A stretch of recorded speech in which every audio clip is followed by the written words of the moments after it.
pada bulan Februari 2023. Karena pengkhianatan seorang Yudas, polisi datang ke rumahku untuk menginterogasiku tentang imanku kepada Tuhan. Namun, melihatku tidak bisa berjalan karena nekrosis di tulang paha, mereka tidak membawaku pergi. Pada saat itu, aku tidak bisa melaksanakan tugas apapun. Dan karena lingkunganku yang berbahaya, saudara-saudari tidak bisa datang ke rumahku. Awalnya, aku menyadari bahwa lingkungan ini atas izin Tuhan. Tetapi saat aku berpikir bahwa aku tidak bisa melaksanakan tugasku, bahkan tidak bisa melakukan pelayanan, aku bertanya-tanya, apakah Tuhan sedang menyingkapkan dan menyingkirkanku melalui lingkungan ini? Aku juga berpikir bahwa dalam beberapa tahun terakhir, banyak orang di gereja yang telah disingkapkan dan disingkirkan satu persatu. Contohnya Wang Tao. Dia melaksanakan tugasnya di bagian tekstual, beriman kepada Tuhan selama bertahun-tahun, meninggalkan masa muda dan pernikahan, serta tidak pernah menikah bahkan di usia 40-an atau 50-annya. Selalu melaksanakan tugasnya jauh dari rumah. Tetapi kemudian tersingkap bahwa dia adalah pengikut yang bukan orang percaya. Lalu dia disingkirkan. Ada juga Lily yang tidak lama setelah beriman kepada Tuhan, meninggalkan bisnis keluarganya untuk berfokus kepada imannya. Tidak peduli bagaimana dunia memfitnah dan mengejeknya, dan bagaimana putranya menentangnya, dia tetap melaksanakan tugasnya. Dia juga banyak menderita, membayar harga saat mengabarkan Injil, dan mendapatkan beberapa orang. Pada akhirnya, tersingkaplah bahwa dia orang yang jahat, dan dia disingkirkan. Dan ada cukup banyak orang yang disingkirkan karena menjadi Yudas setelah tertangkap.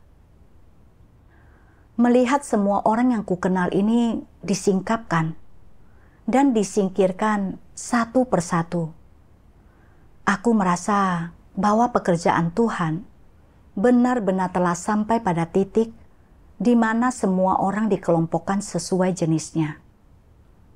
Dan meski gereja tidak menyingkirkanku, Tuhan menyingkirkanku melalui lingkungan ini. Itu artinya Tuhan tidak menginginkanku lagi. Memikirkan ini, aku merasa sangat negatif dan sedih, juga bingung. Bukankah Tuhan memilih orang sebanyak ini untuk menyelamatkan mereka? Mengapa pada akhirnya mereka disingkapkan dan disingkirkan satu persatu? Kalau begini, di akhir pekerjaan Tuhan, tidak akan banyak orang yang tersisa. Apakah ini benar-benar maksud Tuhan? Terutama saat aku membaca firman Tuhan mengenai pelaksanaan tugas. Aku berpikir, aku bahkan tidak bisa berjalan sekarang. Bagaimana bisa aku melaksanakan tugas-tugasku? Tuhan memeriksa lubuk hati manusia. Dia pasti tahu bahwa aku terlalu rusak. Jadi dia menyingkirkanku melalui penyakit. Apa gunanya bagiku mengejar kebenaran dengan tekun? Tidak akan ada keselamatan bagiku di masa depan. Serta tidak akan ada kesudahan dan tempat tujuan yang baik. Aku menjadi sangat negatif sampai aku tidak ingin melakukan apapun. Aku tidak punya keinginan untuk membaca firman Tuhan. Dan aku tidak tahu harus berkata apa saat aku berdoa kepada Tuhan. Aku sering menangis karena kenegatifanku. Aku tahu keadaanku salah, dan aku tidak ingin terus bersikap negatif. Jadi aku berdoa kepada Tuhan, berkata, Tuhan, keadaanku sangat buruk. Aku merasa Kau tidak menginginkanku dan telah menyingkirkanku. Tuhan, tolong tuntun aku untuk memahami maksud-Mu dan bimbing aku keluar dari keadaan negatif ini. Aku terus berdoa kepada Tuhan berulang kali. Kemudian, aku menemukan bagian ini dari firman Tuhan. Pekerjaan gereja sangat sibuk dalam beberapa tahun terakhir ini, sehingga pemindahan dan penugasan ulang, serta penyingkapan, penyingkiran, dan pembersihan anggota di setiap kelompok relatif sering dilakukan. Selama proses dilaksanakannya pekerjaan ini, pemindahan anggota tim sudah sangat sering dilakukan dan cakupannya luas. Namun, sebanyak apapun pemindahan dilakukan atau sebanyak apapun perubahan yang terjadi, tekad untuk mengejar kebenaran dalam diri mereka yang sungguh-sungguh percaya dan mendambakan Tuhan tidak berubah. Harapan mereka untuk memperoleh keselamatan tidak berubah. Kepercayaan mereka kepada Tuhan tidak berkurang, dan mereka selalu berkembang ke arah yang baik dan terus bertekun dalam melaksanakan tugas mereka sampai hari ini. Ada orang-orang yang bahkan jauh lebih baik daripada ini, yang setelah mengalami penugasan ulang yang terus-menerus, menemukan tempat mereka yang tepat, belajar bagaimana mencari prinsip dan melaksanakan tugas mereka. Sedangkan mereka yang tidak mengejar kebenaran, yang tidak mencintai hal-hal positif, dan yang merasa muak akan kebenaran, mereka tidak melaksanakan tugas dengan baik. Ada orang-orang yang saat ini memaksakan diri untuk terus melaksanakan tugas mereka, padahal sebenarnya keadaan batin mereka sudah sangat kacau, dan mereka benar-benar merasa depresi dan negatif. Namun, mereka masih belum meninggalkan gereja, dan mereka tampak seolah-olah percaya kepada Tuhan, dan masih terus melaksanakan tugas mereka, padahal sebenarnya hati mereka telah berubah, dan mereka telah menjauh dari Tuhan dan meninggalkannya.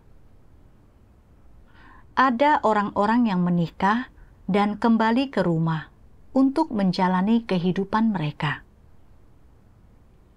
Ada orang-orang yang terus mengejar impian mereka untuk menjadi kaya. Ada yang terus mengejar karir untuk menjadi pegawai negeri dan mewujudkan impian mereka untuk menjadi pejabat atau birokrat. Ada yang mengejar kemakmuran dengan memiliki banyak anak. Jadi, mereka mengambil istri yang mampu melahirkan anak-anak lelaki bagi mereka. Ada orang-orang yang diburu karena kepercayaan mereka kepada Tuhan, dianiaya selama bertahun-tahun sampai mereka menjadi lemah dan sakit. Dan kemudian mereka meninggalkan tugas mereka dan kembali ke rumah untuk menjalani tahun-tahun mereka yang tersisa. Situasi setiap orang berbeda. Ada orang-orang yang keluar atas kemauan mereka sendiri dan meminta agar nama mereka dihapuskan dari daftar. Ada para pengikut yang bukan orang percaya yang dikeluarkan, dan ada orang-orang yang melakukan segala macam kejahatan dan diusir. Apa sebenarnya yang ada dalam diri semua orang ini? Apakah esensi mereka? Sudahkah engkau semua mengetahui yang sebenarnya mengenai orang-orang ini? Jadi, ketika mereka mulai percaya kepada Tuhan, mereka sangat bersemangat. Mereka melepaskan keluarga mereka, pekerjaan mereka, dan seringkali memberi persembahan dan mengambil pekerjaan yang berisiko demi rumah Tuhan. Bagaimanapun engkau memandang mereka, mereka semua dengan sungguh-sungguh mengorbankan diri mereka bagi Tuhan. Jadi, mengapa mereka berubah sekarang? Apakah karena Tuhan tidak menyukai mereka dan sejak awal hanya memanfaatkan mereka? Tuhan memperlakukan semua orang dengan adil dan setara, dan memberi kesempatan kepada semua orang.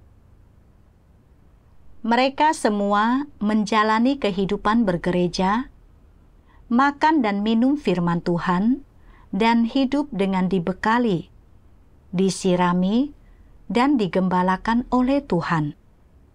Jadi, mengapa mereka bisa berubah sedrastis itu?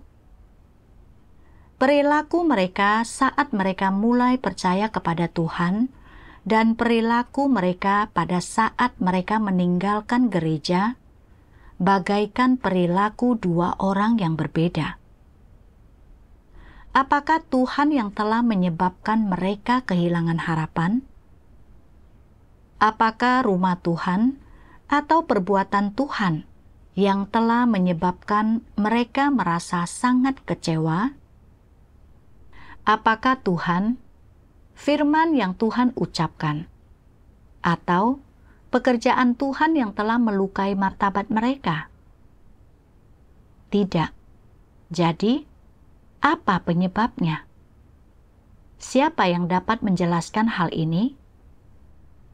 Menurutku, ketika orang-orang ini mulai percaya kepada Tuhan, mereka mengandalkan semangat dan niat baik mereka, dan mereka mampu melakukan beberapa hal. Tetapi, sekarang rumah Tuhan makin serius dalam memperlakukan semua pekerjaannya. Orang-orang dituntut untuk melakukan segala sesuatunya sesuai dengan prinsip-prinsip kebenaran. Namun, orang-orang ini tidak menerima kebenaran.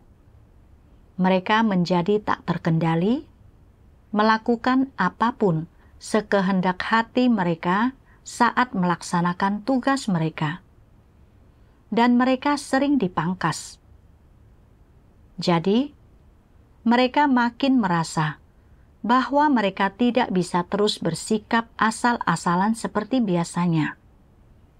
Sampai akhirnya mereka meninggalkan rumah Tuhan.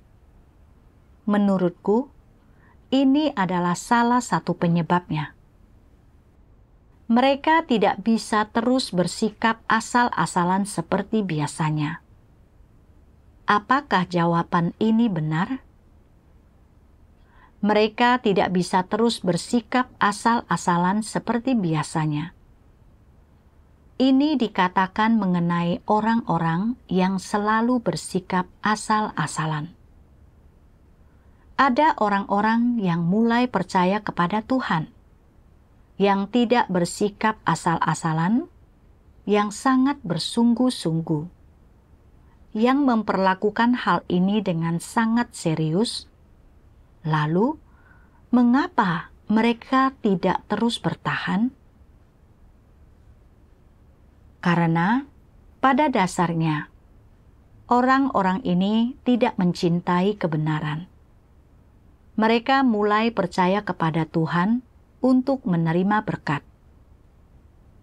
Mereka melihat bahwa rumah Tuhan selalu membahas tentang kebenaran, dan mereka merasa muak dan menentang kebenaran.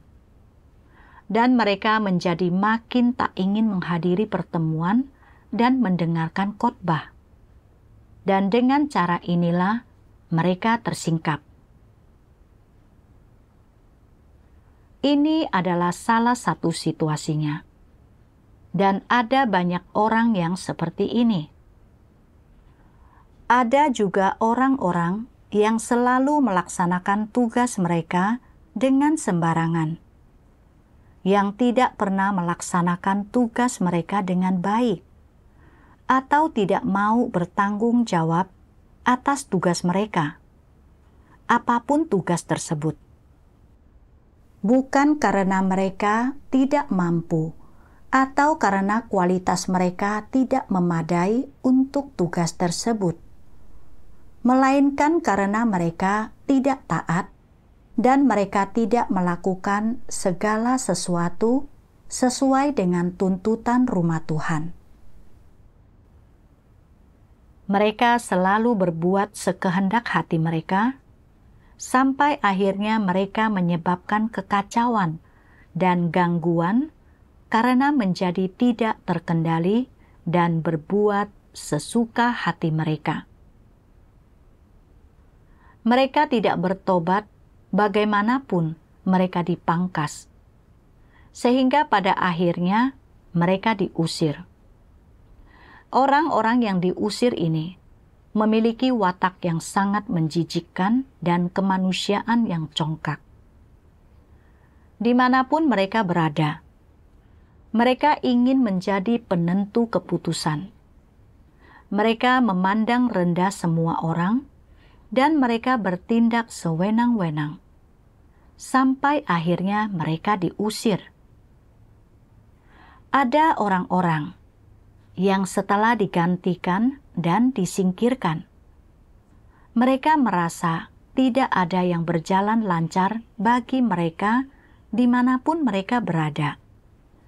Dan tidak ada lagi yang menghargai mereka atau memperhatikan mereka. Tidak ada lagi yang menghormati mereka. Mereka tidak dapat lagi menjadi penentu keputusan. Mereka tidak dapat memperoleh apa yang mereka inginkan.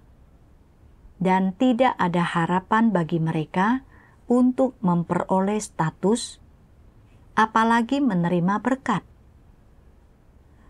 Karena merasa tidak ada lagi harapan bagi mereka untuk bersikap asal-asalan di gereja, mereka merasa tidak lagi tertarik, sehingga mereka memilih untuk meninggalkannya. Ada banyak orang yang seperti ini. Jalan yang ditempuh dalam kepercayaan orang kepada Tuhan berbatu-batu dan tidak rata. Ini ditetapkan oleh Tuhan. Apapun yang terjadi, entah itu sesuai dengan keinginan orang, entah itu sesuai dengan gagasan dan imajinasi mereka, entah itu dapat diramalkan oleh mereka atau tidak. Semua yang orang alami tak dapat dipisahkan dari kedaulatan Tuhan dan pengaturannya. Semua yang Tuhan lakukan memiliki makna khusus yang memungkinkan orang untuk memetik pelajaran darinya dan mengenal kedaulatan Tuhan. Tujuan mengenal kedaulatan Tuhan bukanlah untuk membuat orang menentang Tuhan, juga bukan untuk membuat orang setelah memahami Tuhan memiliki lebih banyak kekuatan dan modal untuk bersaing dengannya. Melainkan, ketika sesuatu menimpa mereka, manusia harus belajar menerimanya dari Tuhan dan mencari kebenaran untuk memahaminya, dan kemudian menerapkan kebenaran untuk mencapai ketundukan sejati dan memiliki iman yang sejati kepadanya. Apakah engkau memahami hal ini? Kalau begitu, bagaimana caramu menerapkannya? Apakah jalan penerapanmu mengenai hal-hal seperti ini sudah benar? Apakah engkau memperlakukan setiap hal yang menimpamu dengan hati yang tunduk dan sikap yang mencari kebenaran?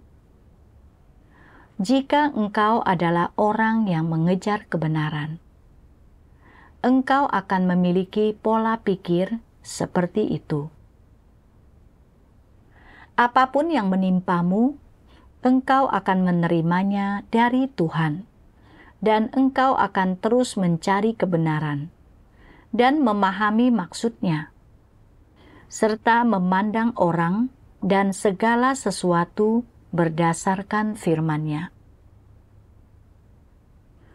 Dalam segala hal yang menimpamu, engkau akan mampu mengalami dan mengenal pekerjaan Tuhan, dan mampu tunduk kepadanya. Jika engkau bukan orang yang mengejar kebenaran, apapun yang menimpamu, engkau tidak akan menghadapinya berdasarkan firman Tuhan, juga tidak akan mencari kebenaran. Engkau hanya akan asal-asalan, dan sebagai akibatnya, engkau tidak memperoleh kebenaran apapun. Tuhan menyempurnakan manusia dengan mengatur banyak hal yang tidak sesuai dengan gagasan mereka untuk melatih mereka mencari kebenaran, memperoleh pemahaman tentang perbuatannya, dan melihat kemahakuasaan dan hikmat-Nya, sehingga hidup mereka secara berangsur bertumbuh. Mengapa orang yang mengejar kebenaran mengalami pekerjaan Tuhan, memperoleh kebenaran, dan disempurnakan oleh Tuhan? Sedangkan orang yang tidak mengejar kebenaran disingkirkan. Itu karena orang yang mengejar kebenaran dapat mencarinya apapun yang menimpa mereka, sehingga mereka memiliki pekerjaan dan pencerahan Roh Kudus. Dan hasilnya, mereka mampu menerapkan kebenaran, masuk ke dalam kenyataan firman Tuhan, dan disempurnakan olehnya. Sedangkan orang yang tidak mencintai kebenaran melihat bahwa pekerjaan Tuhan tidak sesuai dengan gagasan mereka, tetapi tidak meluruskan gagasannya dengan mencari kebenaran, dan mereka bahkan menjadi negatif dan mengeluh. Seiring waktu, gagasan mereka tentang Tuhan bertambah, dan mereka mulai meragukan dan menolak Dia. Akibatnya, mereka dikeluarkan dan disingkirkan oleh pekerjaan Tuhan. Setelah membaca firman Tuhan, aku memahami maksud Tuhan. Apapun jenis lingkungan yang Tuhan atur, Dia berharap manusia bisa mengambil pelajaran darinya, mencari kebenaran, kemudian membedakan berbagai macam orang, kejadian, dan hal. Dengan demikian, Dia menyempurnakan mereka yang benar-benar beriman kepada Tuhan dan mengejar kebenaran. Namun, mereka yang tidak mengejar kebenaran, tidak ingin mencari kebenaran, atau belajar dari lingkungan yang telah Tuhan atur. Dan sebaliknya, justru bersikap negatif dan mengeluhkan Tuhan. Sehingga pada akhirnya mereka disingkirkan olehnya. Kini, saat aku melihat orang-orang di gereja disingkapkan dan disingkirkan satu persatu, mengingat ketidakmampuanku untuk melaksanakan tugas-tugasku karena sakit.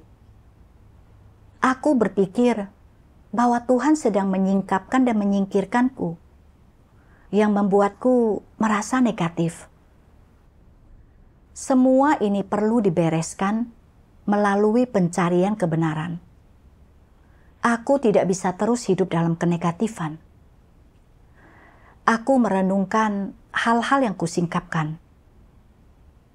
Aku merasa bahwa Tuhan mengatur lingkungan ini untuk menyingkapkan dan menyingkirkan orang-orang.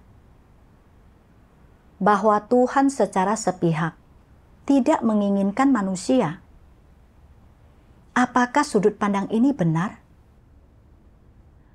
Dengan merenungkan firman Tuhan, aku memahami satu hal. Cara Tuhan memperlakukan semua orang itu benar. Dia telah mengungkapkan begitu banyak kebenaran untuk membekali kita, menyatakan dengan jelas prinsip dan jalan di semua aspek, dan juga memberitahu kita konsekuensi dari menjalani hidup dengan watak yang rusak dan jalan yang salah. Kemudian, Tuhan mengatur lingkungan untuk menguji manusia, untuk melihat apakah mereka bisa bertindak sesuai prinsip-prinsip kebenaran dan berdiri teguh dalam kesaksian mereka. Selama waktu ini, Tuhan tidak memaksa atau mendorong manusia untuk memilih jalan tertentu. Dia memberi manusia kebebasan. Jika manusia bisa mencari kebenaran dan tunduk di dalam lingkungan yang telah Tuhan atur, merenung dan memahami dirinya, serta menerapkan sesuai firman Tuhan, lingkungan yang mereka temui merupakan sarana bagi mereka untuk disempurnakan.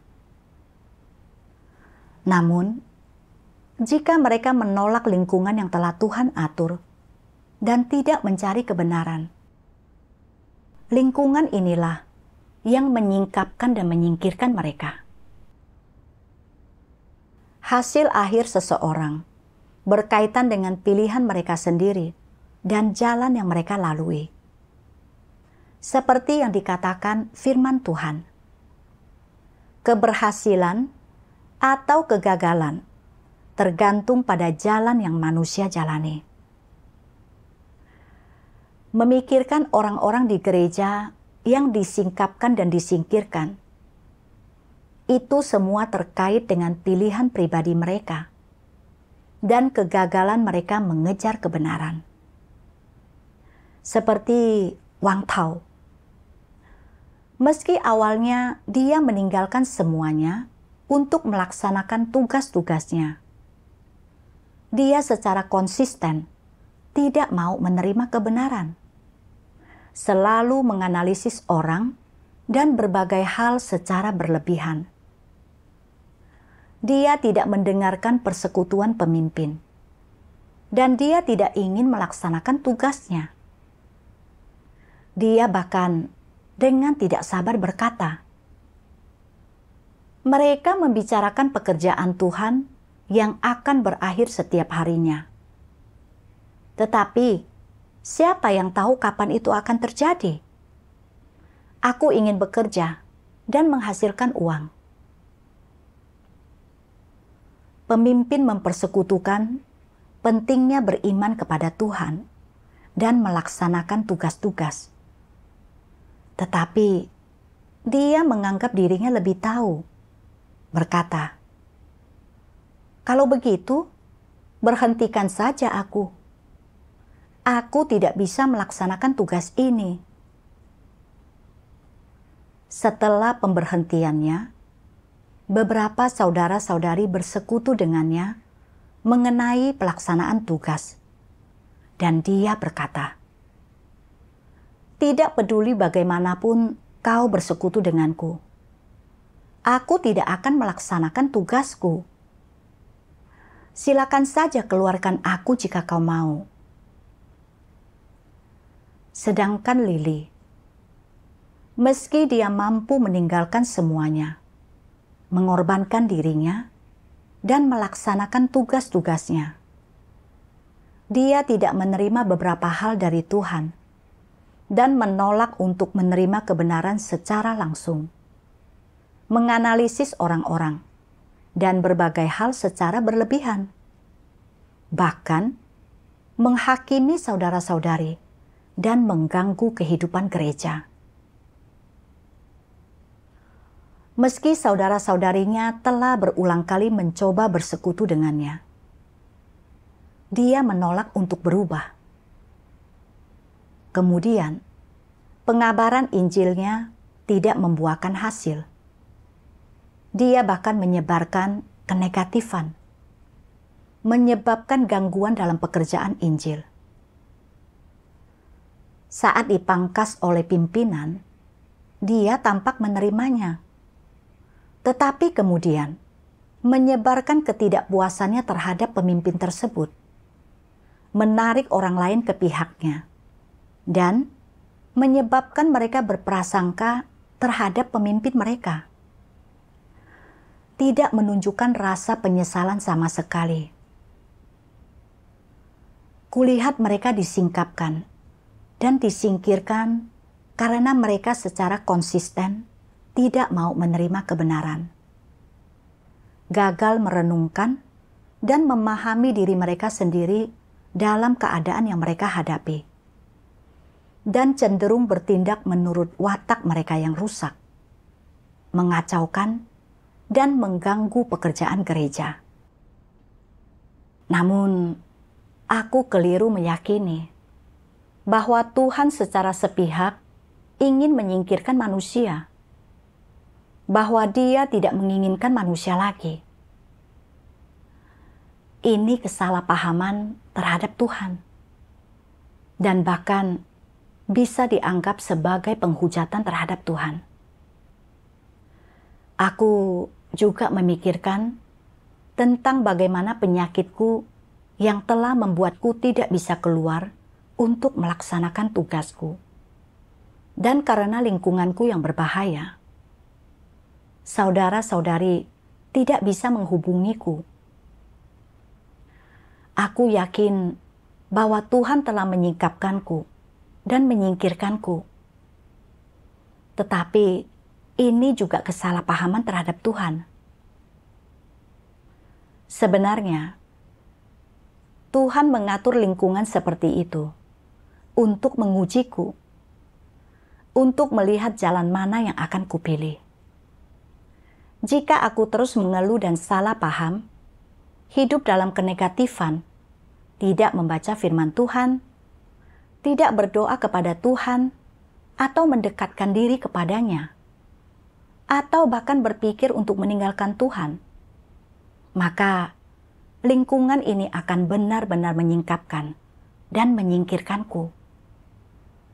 Namun, jika aku bisa tunduk dalam lingkungan ini, merenungkan dan menyadari kerusakan yang kusingkapkan, kemudian mencari kebenaran untuk mengatasinya, maka lingkungan ini akan menyempurnakanku.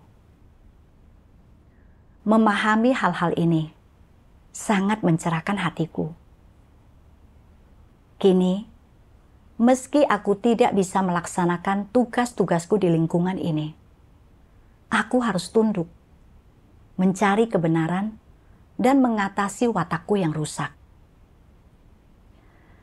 Aku merenung mengapa aku menjadi sangat negatif saat dihadapkan dengan lingkungan ini. Kemudian, aku membaca bagian firman Tuhan ini.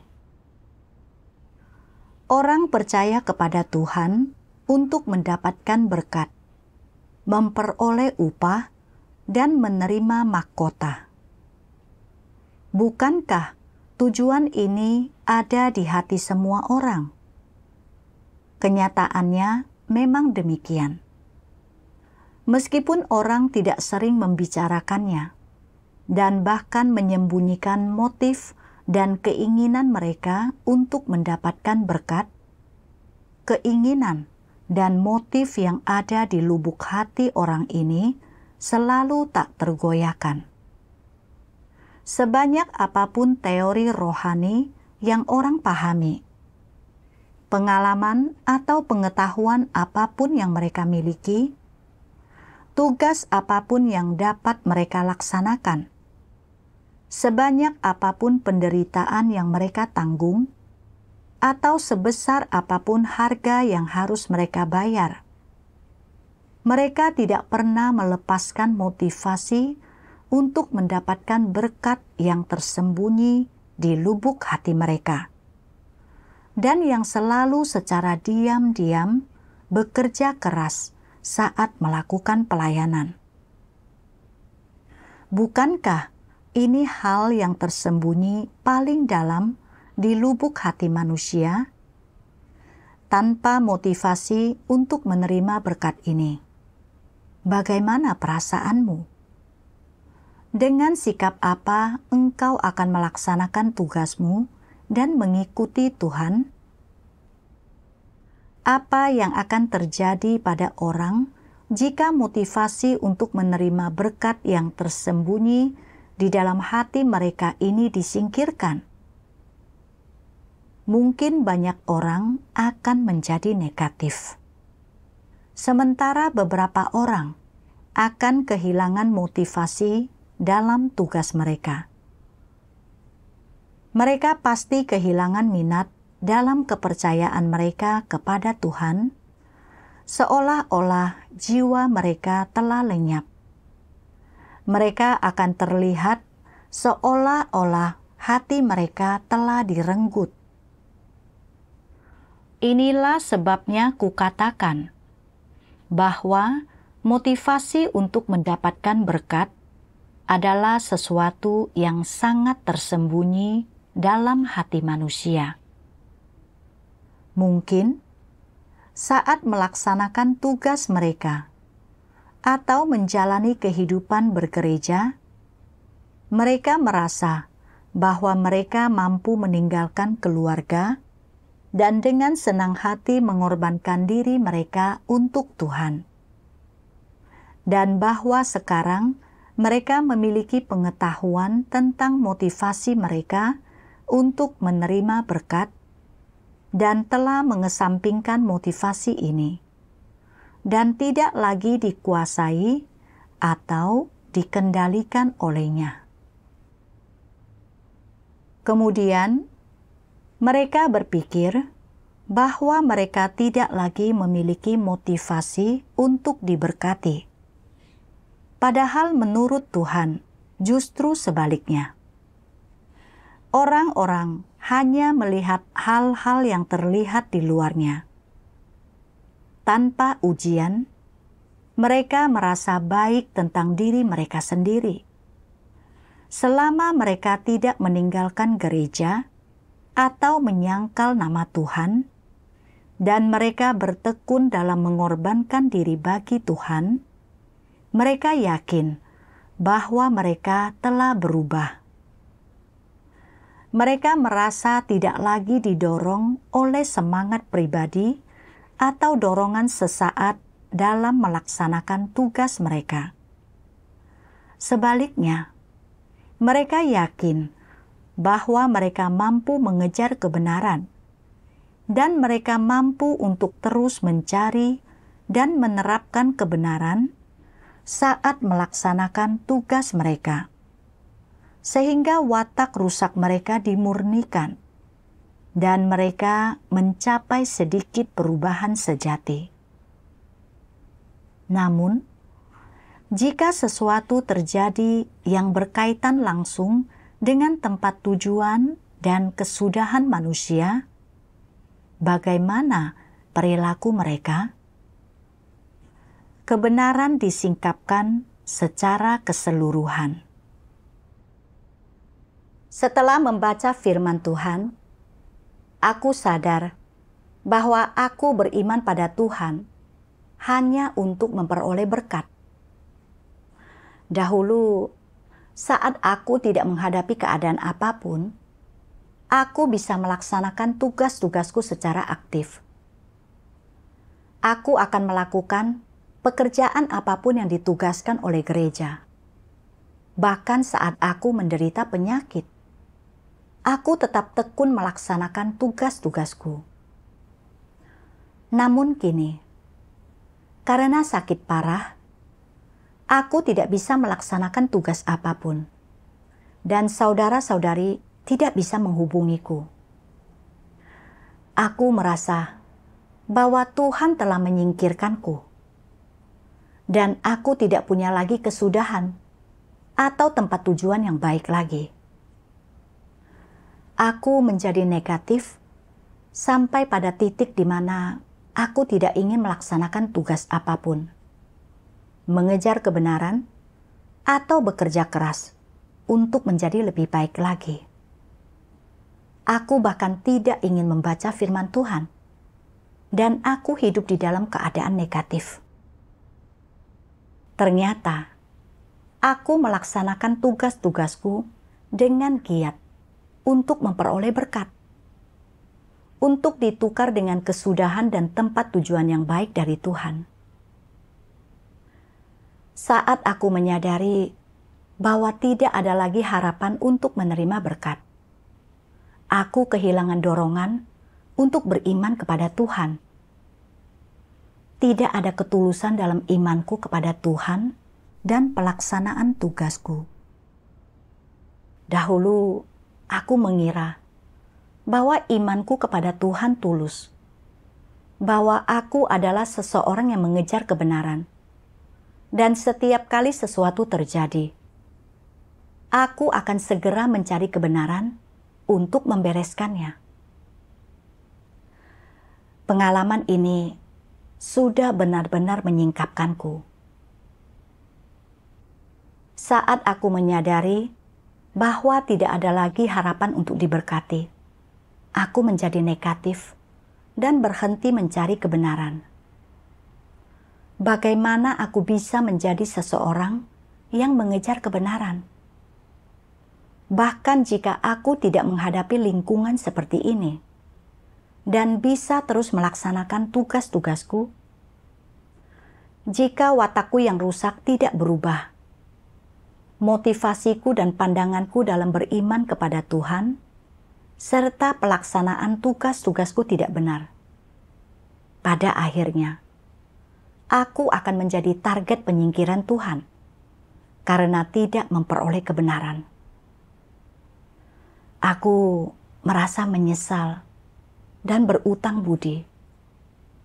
Jadi aku berdoa kepada Tuhan. Aku berkata, Tuhan, aku sungguh tidak punya hati nurani. Aku tidak beriman kepadamu dengan tulus. Itu semua demi memperoleh berkat. Tuhan, aku ingin bertobat dan berubah. Terlepas bagaimanapun kesudahanku di masa depan, aku akan sungguh-sungguh beriman kepadamu dan mengikutimu, serta bertekun mengejar kebenaran. Kemudian, aku membaca suatu bagian firman Tuhan dan memperoleh sedikit pengetahuan tentang sudut pandangku.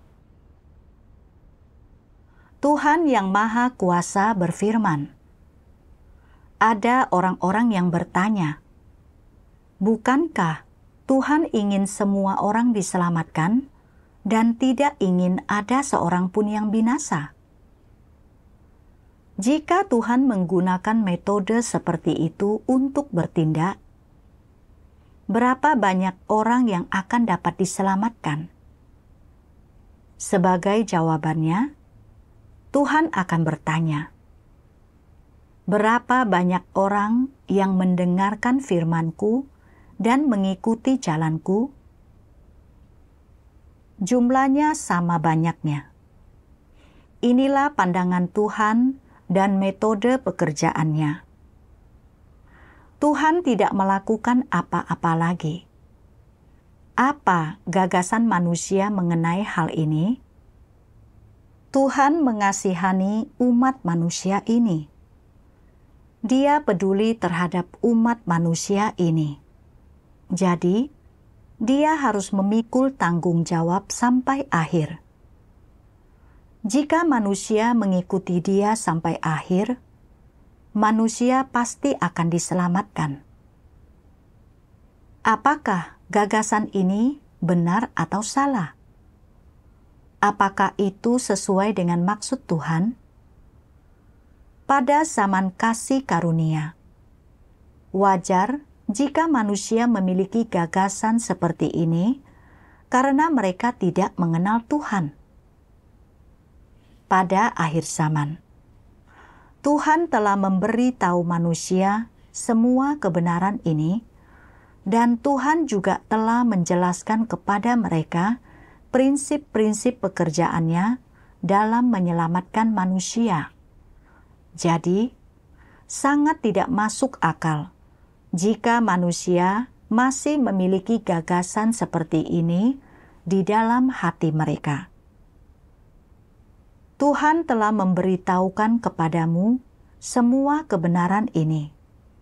Jadi, jika pada akhirnya engkau tetap berkata bahwa engkau tidak memahami maksud Tuhan dan tidak tahu bagaimana melakukan penerapan, dan engkau masih mengucapkan kata-kata yang memberontak dan berbahaya seperti itu, dapatkah orang semacam itu diselamatkan oleh Tuhan?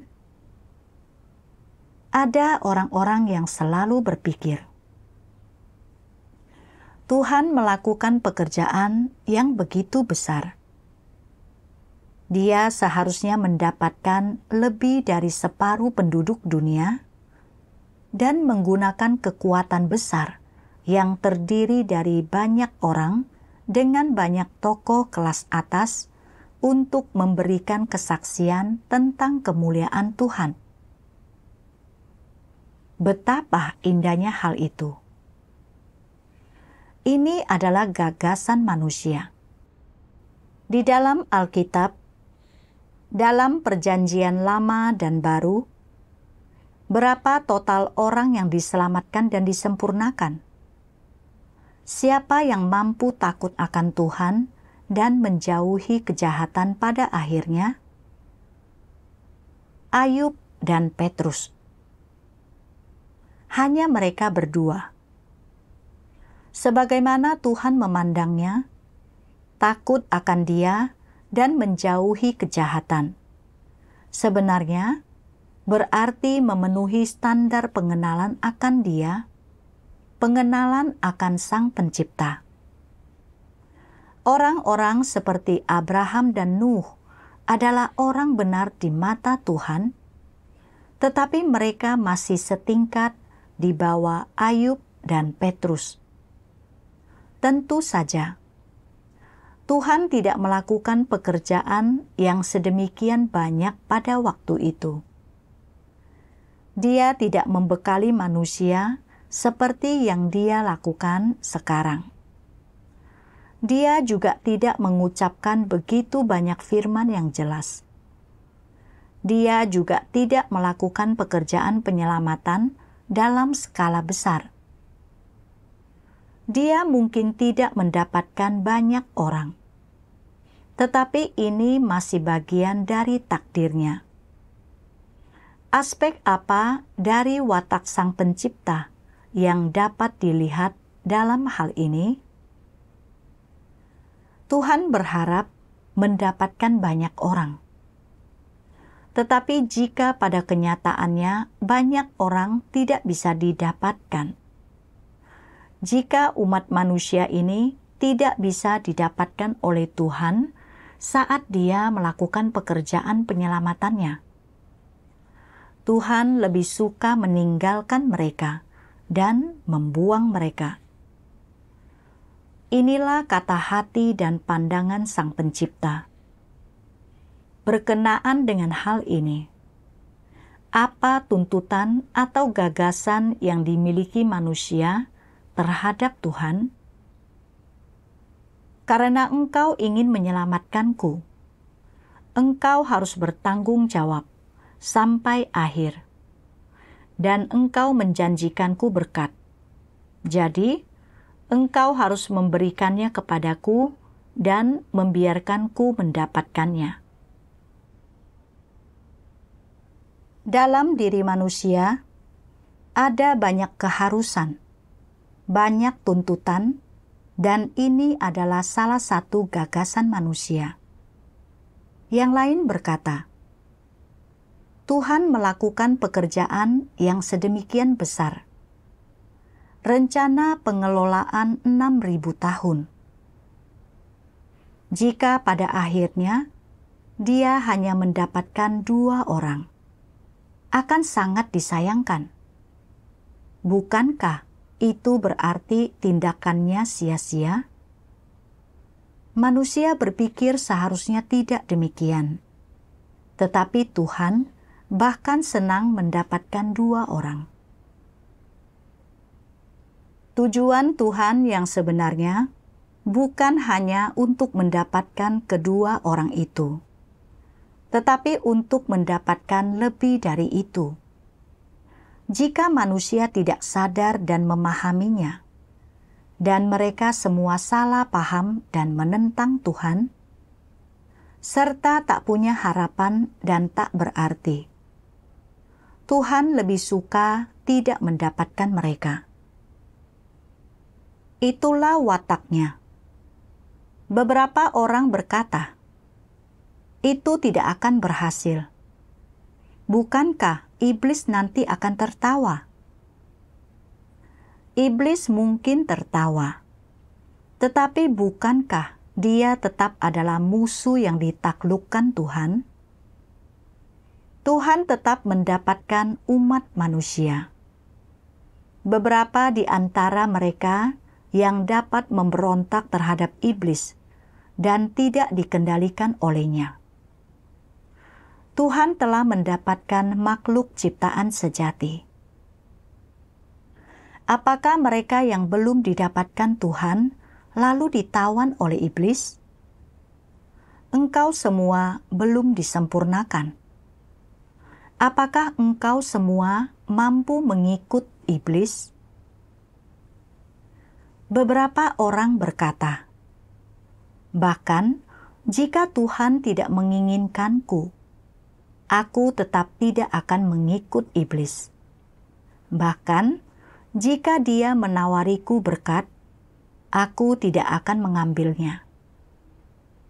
Tidak ada satupun orang yang telah didapatkan Tuhan yang mengikuti iblis. Bukankah dengan demikian Tuhan mendapatkan kemuliaan? Orang-orang memiliki gagasan tentang jumlah orang yang Tuhan dapatkan atau skala yang Dia gunakan untuk mendapatkan mereka. Mereka percaya bahwa Tuhan seharusnya tidak hanya mendapatkan sedikit orang tersebut.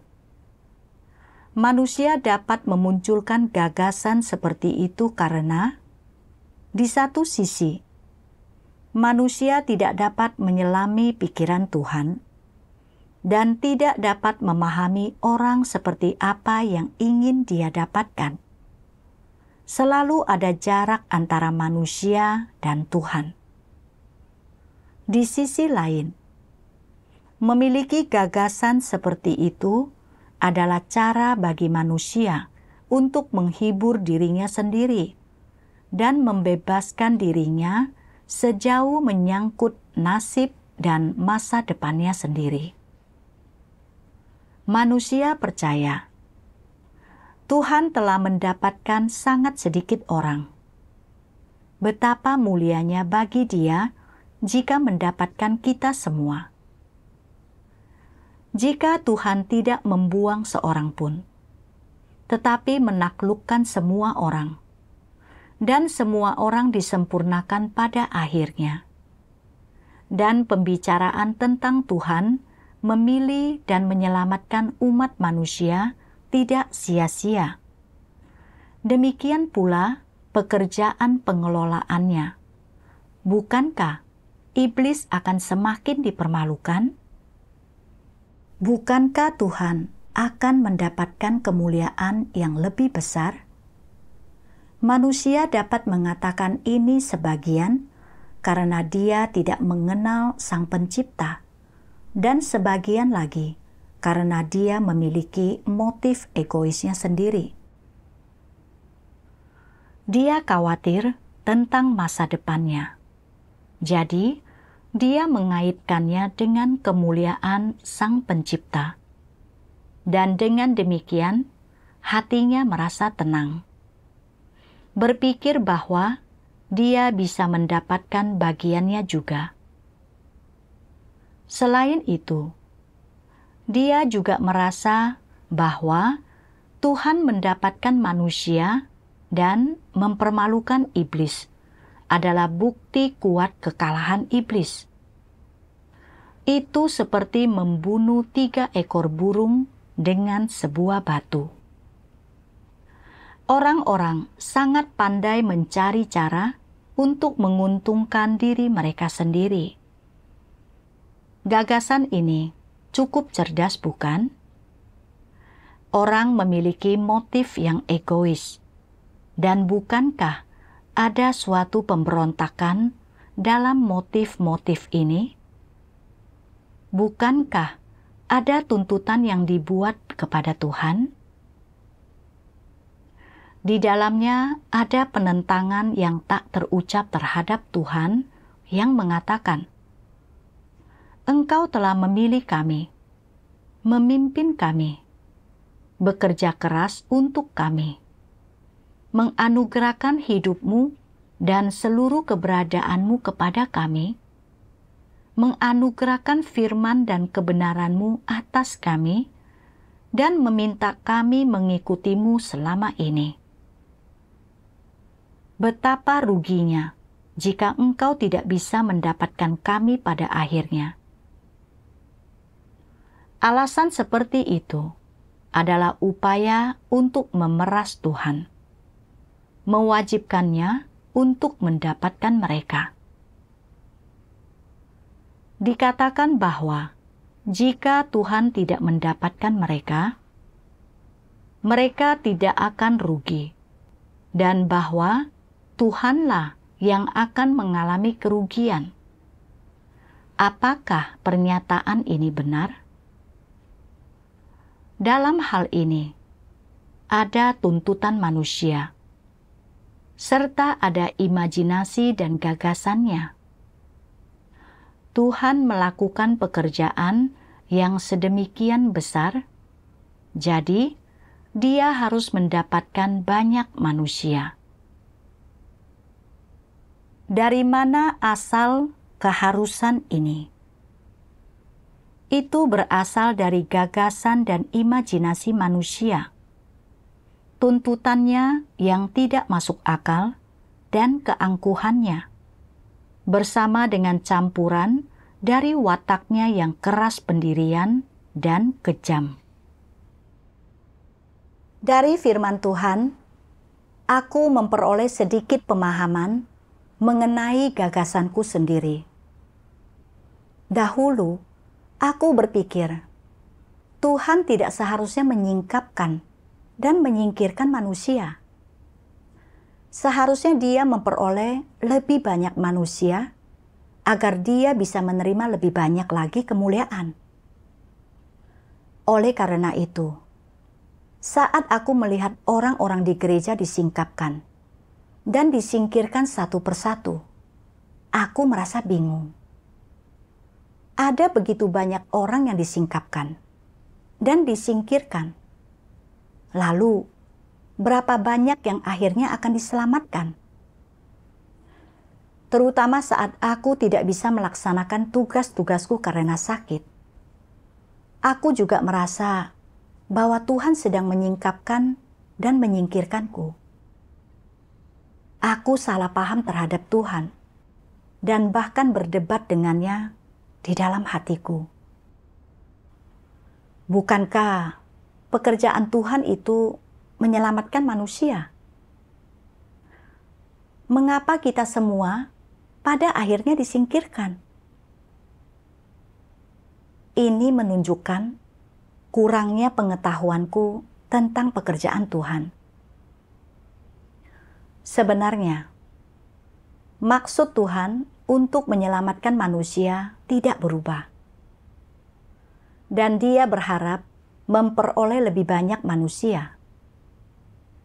Selama manusia bersedia berjerih payah dengan setia bagi Tuhan, Dia tidak akan dengan mudahnya menyingkirkan mereka. Namun, jika manusia tidak menghargai penyelamatan Tuhan, tidak mencari kebenaran saat dihadapkan dengan keadaan, tidak melaksanakan tugas mereka sesuai dengan tuntutan Tuhan, dan akhirnya membawa lebih banyak kerusakan daripada kebaikan saat berjerih payah, Tuhan akan lebih memilih untuk melepaskan mereka. Watak Tuhan itu benar dan kudus. Dia tidak mencari kuantitas manusia, melainkan kualitasnya. Yang ingin Dia peroleh adalah makhluk ciptaan sejati yang bisa beribadah dengan tulus dan selaras dengannya, meski hanya sedikit. Aku juga berharap Tuhan akan menyelamatkan lebih banyak manusia, alih-alih menyingkapkan dan menyingkirkan mereka. Aku memikirkannya dengan keegoisanku sendiri. Karena jika demikian, aku tidak akan disingkirkan, serta prospek dan tempat tujuanku akan terjamin. Jadi, saat aku merasa disingkapkan dan disingkirkan oleh Tuhan, aku menjadi negatif dan tidak ingin mengejar kebenaran lagi. Aku berdebat dengan Tuhan dalam hatiku. Bukankah Tuhan memilih kita untuk menyelamatkan kita? Mengapa ada begitu banyak dari kita yang disingkapkan dan disingkirkan satu persatu? Yang kupahami adalah tidak seharusnya Tuhan menyingkirkan kita. Seharusnya Dia menyelamatkan kita sampai akhir. Bukankah ini memiliki natur yang sama dengan perkataan Paulus? Aku sudah melakukan pertandingan yang baik. Aku sudah menyelesaikan perlombaanku. Aku sudah menjaga imanku. Mulai dari sekarang, sudah tersedia bagiku mahkota kebenaran. Ini adalah seruan menentang Tuhan. Ini adalah watak yang sangat jahat. Sebenarnya, lingkungan apapun yang Tuhan atur, itu dimaksudkan untuk membuat kita mencari kebenaran di dalamnya dan memperoleh kebenaran, agar kita bisa membuang watak kita yang rusak dan diselamatkan. Sama seperti lingkungan ini, meski tidak sejalan dengan gagasanku dan membuatku menderita, lingkungan ini menyingkapkan motivasi di dalam diriku untuk menerima berkat, membuatku menyadari berbagai motivasi di balik imanku terhadap Tuhan dan pelaksanaan tugasku, serta memungkinkanku untuk berbalik dan berubah. Aku menyadari bahwa lingkungan ini adalah keselamatanku. Tuhan telah sungguh-sungguh berupaya menyelamatkan kita. Dia tidak hanya mengungkapkan kebenaran untuk membekali kita, tetapi juga mengatur berbagai lingkungan untuk kita alami, guna membersihkan dan menyempurnakan kita. Namun, aku menolak dan mengeluhkan lingkungan yang telah Tuhan atur. Aku benar-benar tidak menghargainya. Tuhan yang memilihku untuk menerima pekerjaannya di akhir zaman sudah merupakan kasih karunia-Nya. Seharusnya aku berterima kasih kepadanya. Bahkan, jika akhirnya aku tidak menerima berkat atau mendapatkan kesudahan yang baik, aku harus tetap tunduk kepada Tuhan dan tidak berdebat dengannya. Kemudian, aku menemukan firman Tuhan lainnya. Mulailah mengejar kebenaran dengan sungguh-sungguh mulai dari sekarang. Tetapi bagaimana seharusnya engkau mengejarnya? Engkau harus merenungkan dalam hal-hal apa engkau sering memberontak terhadap Tuhan. Tuhan telah berulang kali mengatur keadaan bagimu agar engkau dapat memetik pelajaran untuk mengubahmu melalui hal-hal ini, untuk membuat firman-Nya masuk ke dalam dirimu, untuk membuatmu masuk ke dalam aspek kenyataan kebenaran, dan untuk membuatmu tidak lagi hidup berdasarkan watak rusak iblis dalam hal-hal itu, dan agar engkau hidup berdasarkan firman Tuhan, agar firman-Nya tertanam kuat dalam dirimu dan menjadi hidupmu. Namun, engkau seringkali memberontak terhadap Tuhan dalam hal-hal ini. Tidak tunduk kepada Tuhan. Tidak mau menerima kebenaran. Tidak menganggap firman-Nya sebagai prinsip yang harus kau patuhi. Dan tidak hidup dalam firman-Nya. Hal ini menyakiti hati Tuhan. Dan engkau telah berulang kali kehilangan kesempatanmu untuk diselamatkan. Jadi, bagaimana seharusnya engkau berbalik? Mulai hari ini, dalam hal-hal yang dapat kau kenali melalui perenungan dan perasaan yang jelas, engkau harus tunduk pada pengaturan Tuhan, menerima firman-Nya sebagai kenyataan kebenaran, menerima firman-Nya sebagai hidupmu, dan mengubah cara hidupmu. Ketika engkau menghadapi situasi seperti ini, engkau harus memberontak terhadap dagingmu dan kesukaanmu, dan bertindak berdasarkan prinsip kebenaran. Bukankah ini jalan penerapannya?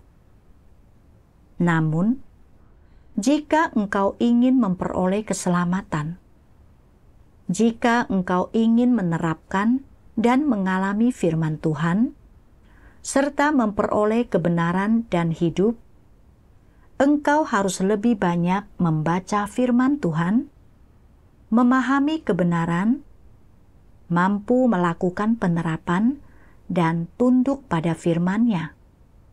Dan mulailah dengan menerapkan kebenaran dan menjunjung tinggi prinsip kebenaran. Ini hanyalah beberapa kalimat sederhana. Tetapi orang tidak tahu bagaimana menerapkan atau mengalaminya.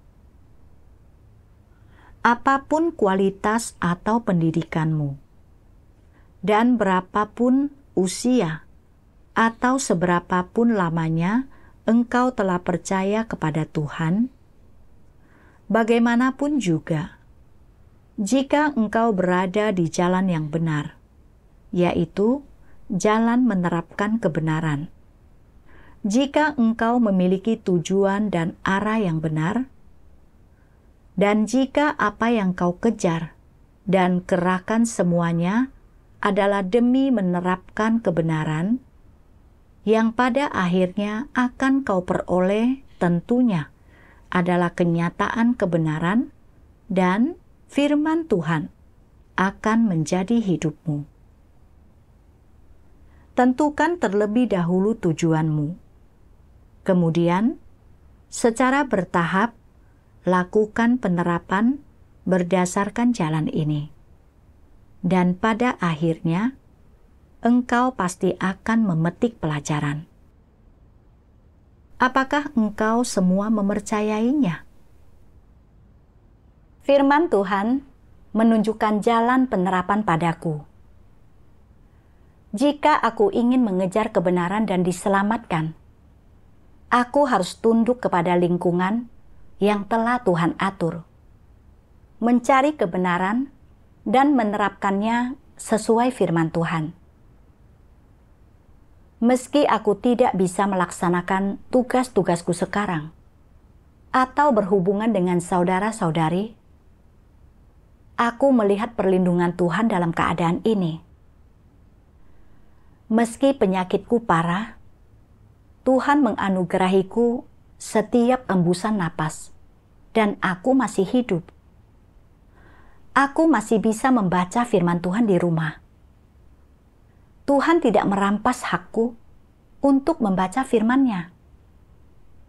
Namun, aku tidak bersyukur. Alih-alih menghargai perlindungan Tuhan, aku bersikap negatif dan salah memahaminya. Aku benar-benar tidak bernalar. Aku harus merenung dan lebih memahami diriku sendiri. Mencari firman Tuhan yang relevan untuk mengatasi kerusakanku sendiri yang merupakan wujud dari pengejaran kebenaran. Setelah beberapa saat, aku bisa melaksanakan tugas-tugasku lagi. Aku memilih khotbah Injil. Aku merasa sangat bersyukur kepada Tuhan karena telah memberiku kesempatan lagi untuk melaksanakan tugasku. Selama melaksanakan tugasku, aku berfokus memeriksa watak rusakku yang tersingkap. Terkadang, saat aku mencapai hasil tertentu dalam tugasku, mau tidak mau aku merasa berpuas diri. Kupikir aku cukup hebat. Namun saat pelaksanaan tugasku tidak membuahkan hasil dan melenceng dari rencana, aku menjadi negatif, mengkhawatirkan pandangan orang lain terhadapku. Untuk menanggapi penyingkapan tentang diriku ini, aku mencari firman Tuhan untuk penyelesaiannya.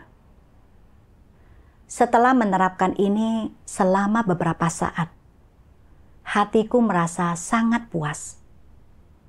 Puji syukur kepada Tuhan atas bimbingannya.